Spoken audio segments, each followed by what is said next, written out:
Hey guys, so today we're going to be finishing Lily and Miss Liberty with Chapter 7, so I won't make you wait any longer. Let's dive right in. Chapter 7 is called Liberty Enlightening the World. It was late afternoon when Lily and Rachel and Papa finally returned home. After saying goodbye to Rachel, they climbed the stairs to their apartment. Mama greeted them at the door. Well, well, Lily, what was it like out there? So many ships, Mama. It was the most beautiful of all was the Isri. She was all white. Then Lily told Mama about the booming cannons and the whistles blowing and everyone cheering when the French ship came into the harbor. I've never seen anything like it, Papa exclaimed. There were so many ships in the parade, Mama. May I go outside and wait for Grandma? Lily asked. Yes, Lily, supper isn't ready yet, Mama replied. Lily sat down on the front steps. Grandma was not yet in sight, but she could see Mr. Ames was approaching on his street sprinkler. When he reached Lily, he stopped. You like that statue? Oh, yes, Mr. Ames. I love Miss Liberty. I suppose she will be quite a sight out there in the harbor someday. Maybe I'll give a little money to the pedestal fund. Giddy up, he said as he slapped the reins of his horse. That's a good idea, Mr. Ames, Lily said. Just then, a window opened behind her. Lily, so you went to the celebration. I could hear the big cannon. Such a loud noise. Was there a big crowd? Did you see the French ship? Lily waited until Mrs. Rosen paused for breath. Oh, it was very exciting, Mrs. Rosen. The French ship was all white, and it was decorated with flags, and bands played, and Mrs. Rosen interrupted her. I knew I should have gone. I told myself, Eddie, you're going to miss something big, something important. Maybe Mrs. Rosen had changed her mind about Miss Liberty, too, Lily thought. I think I will give a little money. The sooner I can see that statue, the better. And Mrs. Rosen closed the window. A wagon stopped in front of Lily's building. Hey, weren't you that little girl selling crowns? Asked the driver. Yes, Lily replied. Got any left? Well, no, but I can make some more, Lily said. I'll take 3. I'll come by tomorrow. And the wagon rolled off down the street. Soon another carriage stopped. This time a woman led out of the carriage window. Where are the crowns? She asked. I sold them all, Lily said. If you come back tomorrow, I'll have some more. Oh, good. The woman withdrew her head from the window and the carriage slowly moved on. At last, Lily saw her grandmother coming up the street. She ran to greet her. Grandma, everybody wants to buy a crown. What are we going to do? She asked. I'm not surprised, Lily, after seeing the paper today. Lily looked puzzled. I have the paper here. I'll show you when we get home. As soon as Lily and Grandma entered the kitchen, Grandma spread the newspaper on the table. Look at that, she said, pointing at the right-hand page. Lily leaned over and tried to see what Grandma was pointing at. There was a picture of the crown she had made and the letter her class had sent to Mr. Pulitzer. Read it out loud, Lily, Mama said.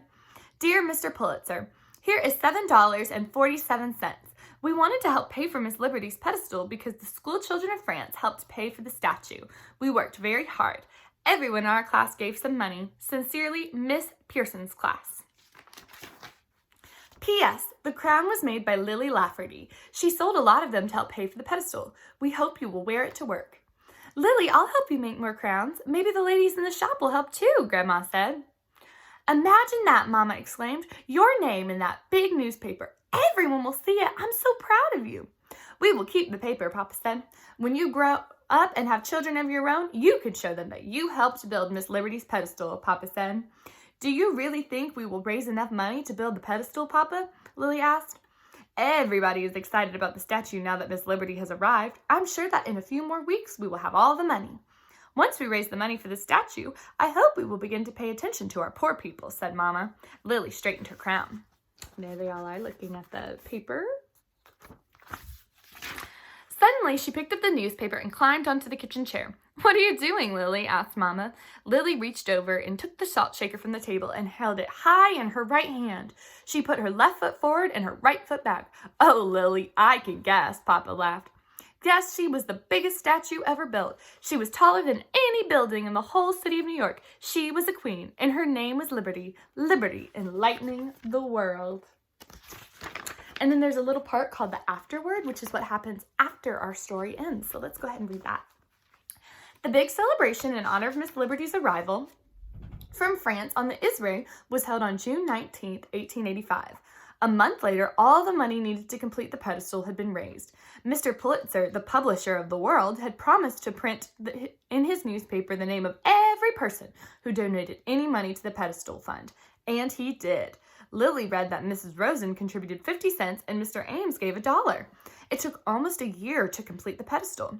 Then workmen began to put together the great statue piece by piece. One Sunday, the Laffertys took the ferry out to Bedloe's Island to see the work in progress. Lily stood next to one of Miss Liberty's toes. It was bigger than Lily! Almost a year and a half later, on October 28, 1886, Liberty Enlightening the World was finally ready to be unveiled. On the day, her face was covered by a gigantic French flag.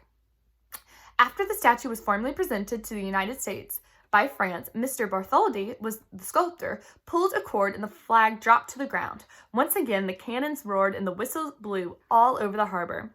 Then President Cleveland made a speech thanking the French people for their generous gift and accepting the statue on the behalf of the American people.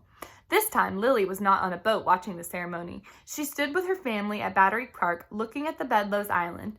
Lily had waited a long time to see the Statue of Liberty standing in the harbor. She was not disappointed. Yes, Miss Liberty was beautiful. And that is the end of Lily and Miss Liberty. I hope you guys enjoyed reading this book with me as much as I enjoyed reading it to you. And let me know what your favorite part of this whole book was. I'll see you in my next video. Bye!